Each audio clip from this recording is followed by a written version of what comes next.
তো admission champions এর যে সকল ক্লাস ছিল লিখিতর ব্যাচে, তো সেখানে তুমি কেমন উপকৃত হয়েছিলে, ক্লাসগুলো কেমন ছিল সেটা যদি শেয়ার করো। বিশেষ করে যেহেতু আমাদের অ্যাডমিশন চ্যাম্পিয়ন্স এর পক্ষ থেকে হচ্ছে লিখিত পরীক্ষার ক্ষেত্রে আমাকে একটা খুব বিশাল আকারে একটা সহায়তা করেছিল। কারণ লিখিত নিয়ে আমি খুব টেনশনে ছিলাম, কারণ রাজশাহী বিশ্ববিদ্যালয়ে আমি তো প্রথমে তো ঢাকায় কোচিং করেছিলাম।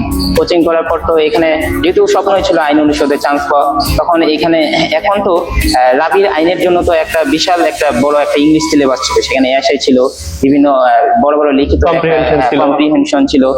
তো আমি এগুলা নিয়ে খুব টেনশনে ছিলাম, যেহেতু লিখিতটাও আর কি অনেকটা আর কি খুব একটু পরিস্থিতিটা একটু খারাপ ছিল, লিখিত সিচুয়েশন মার্কটা আর কি। তো ঢাকা রাজশাহী বিশ্ববিদ্যালয়ে এমসিকিউ সেটা মার্ক অর্জন করলাম। তো লিখিত নিয়ে যেহেতু টেনশন ছিল, তখন একটু ফেসবুকে আর কি স্ক্রল করা শুরু করলাম আর কি, যে দেখি যে কোথাও কোর্স কি লঞ্চ করা আছে কিনা। তখন হঠাৎ করে আমার অ্যাডমিশন চ্যাম্পিয়ন্স এর আমার টেস্টটি চোখের সামনে পড়ে যায়, এবং সেখানে আমি আমার সীমান্ত নন্দিতার ভিডিওটা আমাদের চোখের সামনে পড়ে, এবং সেখানে আমি আর কি ভর্তি হয়ে যাই। এবং পরবর্তীকালে আমার মনে আছে যে হচ্ছে আপনাদের যে হচ্ছে বিশেষ করে ক্লাসগুলো আর কি, এক একটা ক্লাস হচ্ছে 2-3 ঘন্টার ছিল, এবং সেই ক্লাসগুলো অনেক হেল্প ছিল। এবং আমরা যে আপনারা যে আমার যে ক্ষেত্রে যে বিষয়টা আমার খুব সহায়তা করে হচ্ছে বলে বেশি মনে হয়, যে আমার যে আপনারা যে লেখার যে প্রস্তুতিগুলো দিতেন এবং যে প্রশ্নগুলো দিতেন বিগত সালের প্রশ্নগুলো, এগুলো খুব ভাই আমার ক্ষেত্রে আর কি খুব সহায়ক ছিল। এবং আপনারা যখন মূল্যায়ন করে দিতেন, বিশেষ করে তৌফিক ওমর ভাই, তারপর হচ্ছে আপনি নাজমুল ভাই, এগুলো খাতাগুলো এভালুয়েট করে দিতেন, এবং সেই ভুলগুলো আমাকে খুব সহায়তা করেছিল আমার ভুলটা বুঝতে আর কি।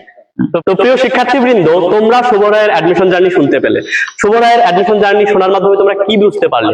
তোমরা এই বিষয়টা বুঝতে পারলে যে দৃঢ় ইচ্ছা এবং পরিশ্রম করার মানসিকতা থাকলে তোমরা অবশ্যই সাফল্য পাবে। তোমরা হয়তো অনেক সময় বিভিন্ন বিশ্ববিদ্যালয়ে ভর্তি পরীক্ষা দিয়ে আশানুরূপ ফল পাও না, তোমাদের হয়তো কোনো মনের মতো সাবজেক্ট আসে না, তাই না? তখন তোমরা হতাশ হয়ে যাও। হতাশ হলে চলবে না, তোমাদের হাতে কিন্তু সেকেন্ড টাইম যে ভর্তি পরীক্ষার একটা বিষয় আছে, সেই বিষয়টা মাথায় রাখবে তোমরা। এটা কিন্তু তোমাদের ক্ষেত্রে একটা সুযোগ, তাই না? সেকেন্ড টাইমে ভর্তি পরীক্ষার প্রস্তুতির ক্ষেত্রে অ্যাডমিশন চ্যাম্পিয়ন্স কিন্তু বেশ সুপরিচিত একটি নাম। অ্যাডমিশন চ্যাম্পিয়ন্স এর যে এই বছরই আমরা খুব শীঘ্রই সেকেন্ড টাইম ভর্তি প্রস্তুতির একটা কোর্স আনতেছি। তোমরা চাইলে সেই কোর্সে ভর্তি হতে পারো। কোর্সে ভর্তি হতে চাইলে আমাদের অ্যাডমিশন চ্যাম্পিয়ন্স এর ফেসবুক পেজে, সেখানে ইনবক্সে নক দিতে পারো, অথবা আমাদের হোয়াটসঅ্যাপে নক দিতে পারো। তো এভাবেই যদি তোমাদের পরিশ্রম করার মানসিকতা থাকে, তাহলে অবশ্যই তোমরা বিভিন্ন বিশ্ববিদ্যালয়ে ভর্তি পরীক্ষায় ভালো করবে।